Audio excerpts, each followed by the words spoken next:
Hello বন্ধুগণ, তোমরা সবাই কেমন আছো?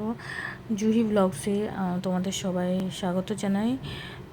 তোমরা সবাই আমার ব্লগটা দেখো, লাইক দিয়ে দেখো, সাবস্ক্রাইব কমেন্টও করো।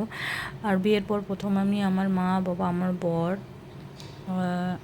চারজনায় মিলে আমরা একটা শক্তিপীঠে ঘুরতে গেছিলাম। সেই জায়গাটার নাম হচ্ছে অট্টহা, সেটা কাটোয়ার মধ্যেই পড়ে। এই ছবিগুলো দেখতে পাচ্ছ।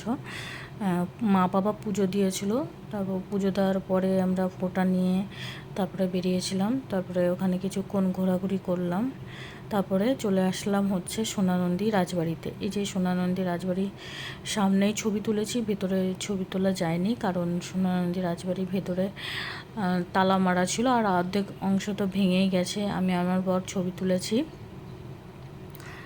জানি না তোমরা কতটা কি বুঝতে পারছো। আর একই ছবি দুবার চলে এসেছে, কিছু করার নেই।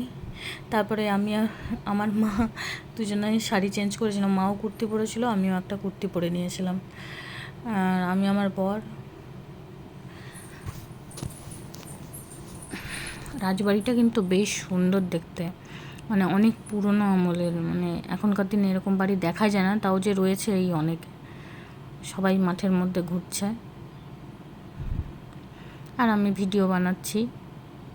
এই যে স্ট্রাকচারগুলো কি সুন্দর না?